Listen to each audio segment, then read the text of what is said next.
मैंने आपसे एक बात कही थी कि नफरत कैसे पैदा होती है, और इसका जवाब था अंतर से। एक छोटा सा अंतर जो किसी को भी नफरत में बदल सकता है। एक अंतर जो किसी को भी निर्दय बना सकता है या फिर किसी को भी विरोधी बनने में मजबूर कर सकता है। मैं उसी अंतर की बात कर रहा हूँ जो आज देखने को मिल रहा है, जिसकी बुनियाद आज से नहीं, कहीं पहले से ही बना दी गई थी। तो चलिए इस अंतर को गहनता से समझा जाए, साइकोलॉजी की दुनिया और फिलॉसफी की धुन के साथ।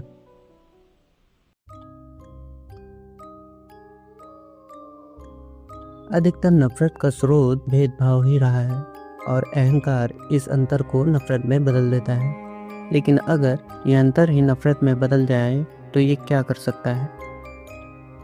अंतर ही सबको अलग बनाता है। आपने भी इस अंतर को कभी न कभी अपने अंदर महसूस किया होगा, जलन के रूप में, दुख के रूप में, जो आगे जाकर किस विचार का रूप ले ले ये कोई नहीं बता सकता। लेकिन अंतर बुरा नहीं, अंतर ज़रूरी है, उतना ही जितना ज़रूरी हो, क्योंकि अंतर ही है जो हमें भगवान और शैतान के बीच फ़र्क दिखाता है। तो चलिए इस अंतर को फिलॉसफी की विचारधारा के साथ और गहराई से समझें।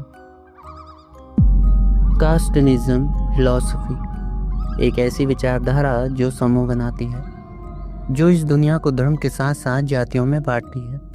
और जब किसी चीज़ को बांटा जाता है तो इस बात का दावा नहीं किया जा सकता कि वह बराबर हिसाब से बटे, और जहाँ बराबरी नहीं होती वहाँ भिन्नता पैदा होती है।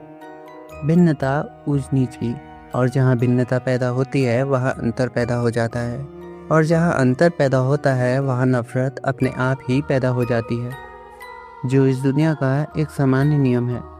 लेकिन क्या कुछ ऐसा भी है जो इस नफरत को कायम रखना चाहता है?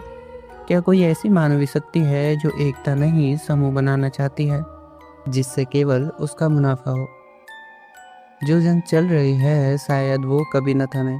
अभी जो जंग एक दूसरे को ख़त्म करने के लिए कायम है, हो सकता है कि कल यही जंग इंसानियत को भी ख़त्म कर दे। लेकिन ये जंग पैदा कैसे हुई? क्या उस अंतर से जो नफरत पैदा करता है, या फिर कुछ ऐसा जिसने इस जंग को कायम रखा? कुछ सवाल ऐसे होते हैं जो खत्म नहीं हो सकते। आखिर मैं इतना कहूँगा कि हो सकता है कि ये जंग किसी न किसी रूप में जिंदा रहे, क्योंकि पहले अंतर केवल गोरे और काले तक सीमित था, लेकिन आज ये अंतर बहुत विकसित हो चुका है और होता रहेगा।